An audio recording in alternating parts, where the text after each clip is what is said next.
아멘. 할렐루야. 오늘도 새벽 기도의 자리에서 말씀을 듣고 간절히 기도하심으로 내 안에 계신 예수님과 풍성한 교제를 나누시고 주시는 힘과 능력으로 가정과 교회와 일터에서 승리하는 복된 한 날 되시기를 주님의 이름으로 축원합니다. 오늘 말씀의 제목은 치유의 길입니다. 치유의 길입니다. 오늘 본문 7장의 말씀은 호세아서의 후반부에 해당되며 9편의 예언집 중에서 4번째 예언에 해당됩니다. 호세아 7장은 크게 세 부분으로 나눌 수가 있습니다. 먼저는 1장 1절부터 2절까지이며 어리석은 이스라엘입니다. 어리석은 이스라엘입니다. 하나님께서는 아무리 이스라엘 백성들을 치료하려고 해도 죄악을 고집하는 이스라엘 백성들, 그들의 어리석인 모습이 기록되어져 있습니다. 두 번째는 3절부터 7절까지이며 하나님의 탄식입니다. 하나님의 탄식입니다. 하나님은 선민의 탐욕과 우상 숭배, 모반으로 인하여 그들을 심판할 수밖에 없게 되었다 안타깝게 여기시며 탄식하십니다. 세 번째는 8절부터 16절까지이며 심판 경고입니다. 심판 경고입니다. 호세아 선지자는 이스라엘이 하나님으로부터 등을 돌리고 인간적인 방법으로 어떻게든 문제를 해결하려고 하는 그 악한 형태를 지적하고 하나님의 심판이 있을 수밖에 없다라는 사실을 경고합니다. 오늘 말씀의 제목은 치유의 길입니다. 오늘 말씀을 듣고 순종하심으로 온전한 치유를 경험하는 저와 여러분 되시기를 주님의 이름으로 축원합니다. 첫 번째로 빠르고 솔직하게 회개합니다. 빠르고 솔직하게 회개합니다. 1절을 보게 되면 하나님은 이스라엘 백성들을 치료하실 때마다 그들은 자신의 죄를 솔직하게 회개하지 않는 모습을 볼 수 있습니다. 오히려 더 완악하고 패역하게 죄악을 저지르게 됩니다. 환자가 질병을 치료하기 위해서는 병원에 방문하여 의사 선생님에게 자신의 증상에 대해서 사실대로 이야기해야 됩니다. 그리고 선생님이 주시는 처방전에 따라 약을 먹거나 때로는 필요하다면 시술이나 수술을 받아야 되겠습니다. 그래야 건강을 회복할 수가 있습니다. 마찬가지로 이스라엘 백성들이 죄악에서부터 회복되기 위해서는 치료자가 되시는 여호와 하나님께 찾아가서 자신들의 증상, 즉 죄에 대해서 빠르고 솔직하게 자백하고 주시는 처방전이 있다면 거기에 순종해야 했습니다. 때로는 하나님께서 아프고 고통스러울 수 있는 시술과 수술, 즉 징계하실 때도 있습니다. 하지만 그것을 받고 나면 건강해질 수 있다라는 마음을 가지고 감사함으로 받아야 됐습니다. 하지만 그들은 거절했습니다. 1절에 나오는 에브라임은 북이스라엘을 대표하는 표현이고 사마리아는 북이스라엘의 수도입니다. 즉 하나님께서는 북이스라엘을 치료해 주려고 하셨지만 그들은 죄를 회개하기는커녕 우상 숭배와 불순종, 악을 저질렀습니다. 1절부터 6절까지가 그들이 저질렀던 죄의 목록이 기록된 부분입니다. 1절에는 정직함에 대한 상실, 이 말씀이 있습니다. 그들은 다른 사람을 속여서 자기 입속을 차렸습니다. 이웃의 것을 도둑질해서 자기 배를 불렸습니다. 법정에서 거짓 진술을 했고 뇌물을 받았고 오히려 정직한 자들을 희생시켰습니다. 약자들을 율법에 따라 보호하지 않았습니다. 무리로 떼를 지어서 사람을 습격하여 생명과 소유를 뺏었습니다. 그리고 통치자들은 자신의 재산을 늘리고자 아낌없이 힘이 없는 사람들만 골라서 그들을 착취하고 억압했습니다. 3절을 보게 되면 왕과 지도자들도 타락한 것을 보게 됩니다. 그들은 선지자를 통해서 주시는 하나님의 음성을 듣지 않았고 간신배들의 아첨하는 말들만 귀를 기울였습니다. 그들은 거짓말과 가먼이설에 즐거워했습니다. 4절을 보면 간음했습니다. 호세아 선지자는 북이스라엘이 온통 간음에 대한 열기로 가득했다라고 하는 것을 이렇게 비유적으로 표현했습니다. 뜨겁게 달궈진 화덕과 같다. 그들은 이처럼 음욕에 불타 있었습니다. 5절입니다. 방탕했습니다. 북이스라엘의 왕과 그의 관리들은 하나님의 말씀대로 백성들을 통치하는 것보다 쾌락을 즐기기 위해 술잔치를 벌이면서 세월을 보냈습니다. 왕은 방탕함에 취해서 자신에게 해악을 끼칠 수 있는 이런 자들을 등용하고 아첨꾼들을 의지했습니다. 6절입니다. 폭력을 행사했습니다. 악한 지도자들은 마음을 숨기고 왕에게 접근하여 음모를 꾸몄습니다. 겉으로는 왕에게 잘 보이기 위해서 아첨과 거짓을 꾸몄고 그렇게 신뢰를 쌓았고 뒤로는 반역을 꾸몄습니다. 그래서 결정적인 순간에 왕을 살해하고 왕위를 찬탈했던 것이 북이스라엘의 모습이었습니다. 2절을 보면 하나님은 이 모든 행악을 두 눈을 시퍼렇게 뜨시고 지켜보고 있다라고 말씀하십니다. 지금 죄악을 저지르는 사람들 앞에 하나님의 얼굴, 그분의 얼굴이 있다라는 겁니다. 그리고 이 모든 죄악을 하나도 남김없이 기억하고 계신다라고 경고하십니다. 하지만 하나님은 은혜와 사랑이 풍성하신 분이시기 때문에 즉각적으로 북이스라엘 백성들을 심판하시지는 않습니다. 오래 참고 기다리시며 회복의 기회를 충분하게 지나칠 정도로 주시는 것들을 보게 됩니다. 오늘 기도의 시간에 성령께서 조명해 주시는 죄가 있다면 솔직하게 인정하고 고백하실 줄로 믿습니다. 지금까지 우리가 살고 있는 삶의 현장에는 하나님의 얼굴, 그분의 얼굴이 있었습니다. 이미 모든 것을 다 알고 계시는 하나님 앞에서 책망하시는 죄를 외면하거나 회피하지 않고 솔직하게 고백하는 것입니다. 내가 주인 되어서 내 멋대로 살면서 하나님이 가장 소중하게 여기시는 배우자와 부모와 자녀와 이웃과 교우들에게 말과 행동으로, 마음과 생각으로 아픔과 상처를 준 죄의 목록들을 성령과 함께 그분의 조명 아래 찾아보시고 빠르고 솔직하게 자백함으로 우리의 죄를 용서하시고 치료해 주시는 은혜를 체험하는 저와 여러분 되시기를 주님의 이름으로 축원합니다. 두 번째로 기도로 하나님의 도우심을 구합니다. 기도로 하나님의 도우심을 구합니다. 북이스라엘의 역사는 배신의 역사구나 라고 해도 과언이 아닙니다. 북이스라엘을 창건했던 사람은 여로보암 1세였습니다. 솔로몬 시대 때 반역해서 북이스라엘을 세웠던 인물입니다. 다윗 왕조의 반란을 일으켰고 10개의 지파를 규합해서 북이스라엘을 세웠습니다. 첫 단추가 반란이었습니다. 그 이후 계속해서 음모와 배반과 살해의 악순환이 이 나라가 망할 때까지 계속 반복된 것을 볼 수가 있습니다. 여로보암 2세의 아들 스가랴는 6개월 만에 살롬의 반란으로 인해 살해당했습니다. 또 살룸은 고작 1개월 통치했고 무나헴의 반란에 의해 살해를 당하고 왕권을 넘겨주었습니다. 그 이후에도 베가가 반란을 일으켜서 왕위를 찬탈했고 베가 역시 20년 뒤에 호세아에 의해서 암살당했습니다. 7절 말씀처럼 빵 만드는 차가 아침에 일어나 화덕에 연료를 더함으로 불길이 더 타오르게 되는 것처럼 그들은 최적의 기회가 찾아왔다고 생각할 때에 감춰두었던 분노를 표출해서 즉 폭력을 사용해서 왕을 제거했고 자신들의 정권을 만들었습니다. 왕조를 만들고자 했습니다. 왕권이 안정이 돼야 백성들도 편안하게 살 수가 있는데 계속해서 반란이 일어나면서 왕권들이 흔들리게 되자 나라는 안정을 찾지 못했고 혼란에 휩싸였습니다. 배신, 폭력, 처형이 끊이지 않고 이 나라에 이어졌다라는 겁니다.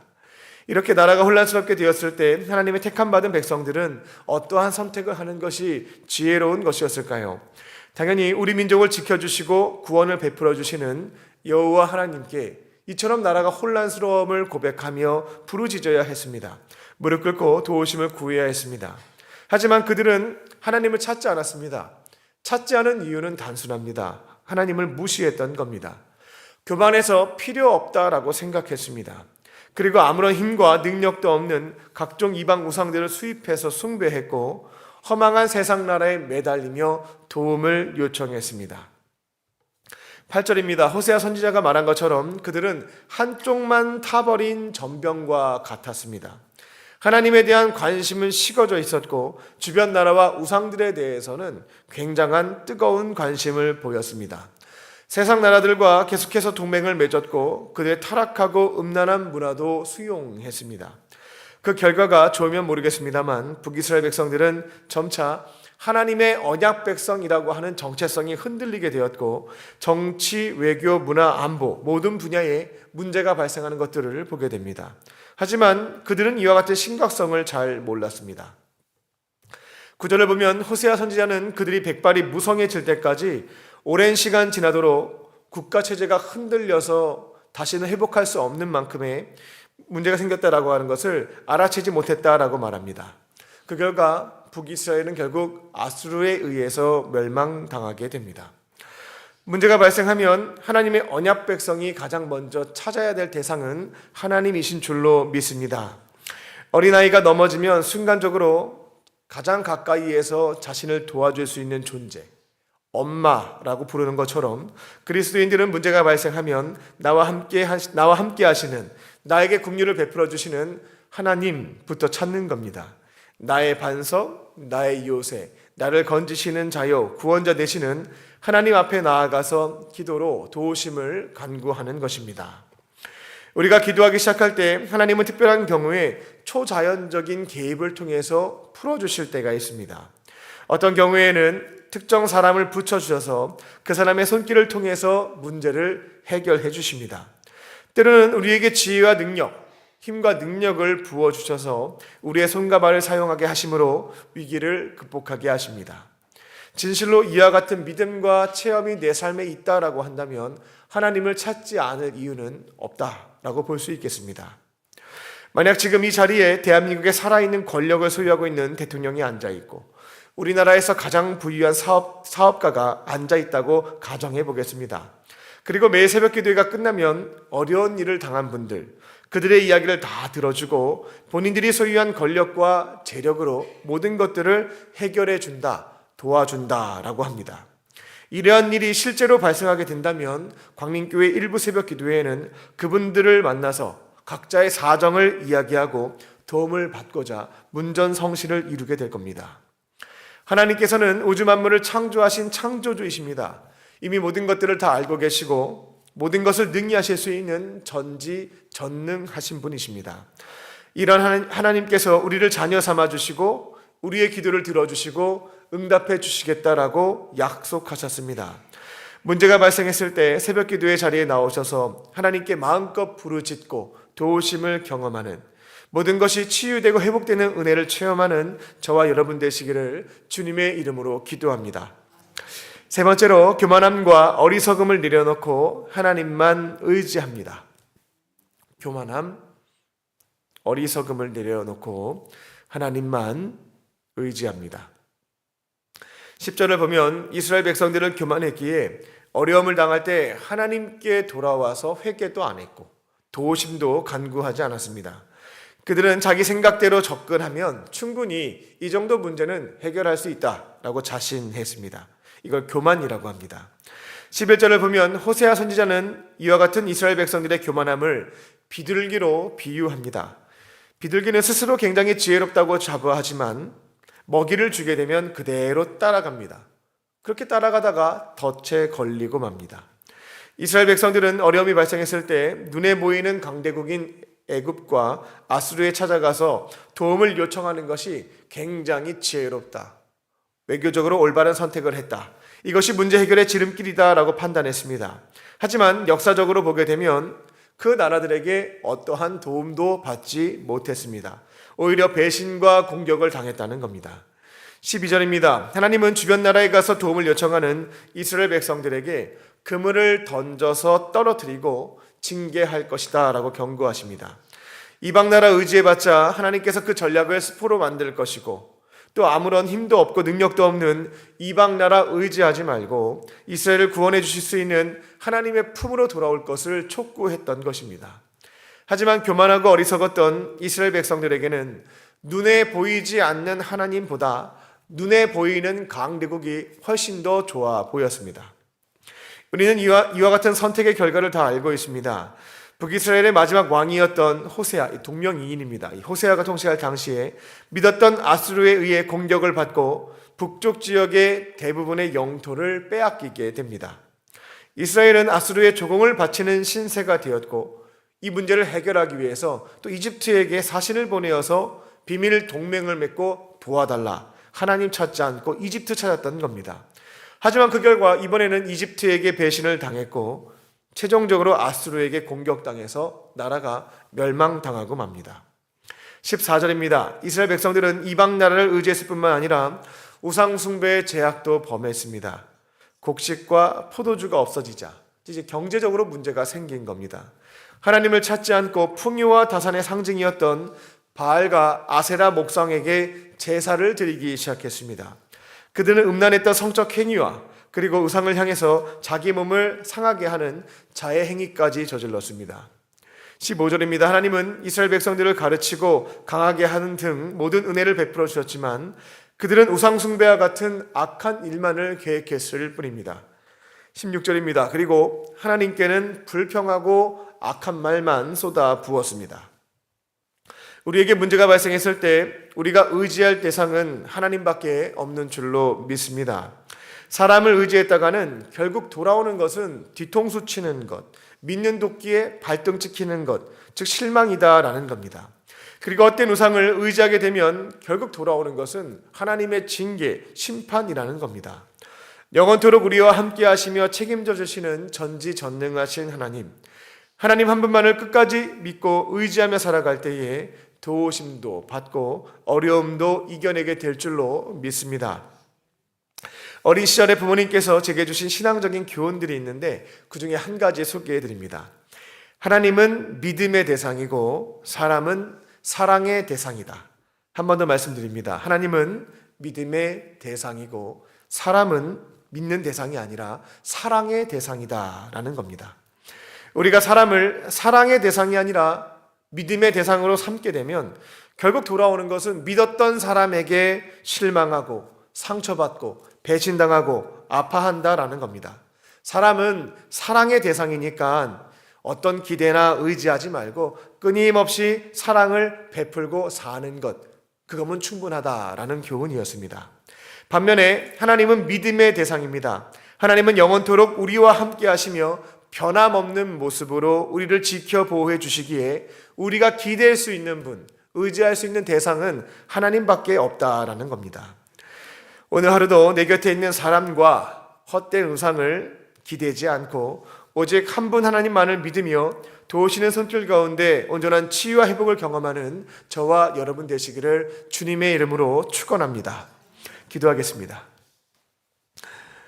참 좋으신 하나님, 오늘도 우리에게 하루를 더 살 수 있는 귀한 생명 주시고 하루의 시작을 세상의 거짓 메시지에 귀 기울이지 않고 살아계신 하나님의 말씀으로 열어가게 하시니 감사합니다.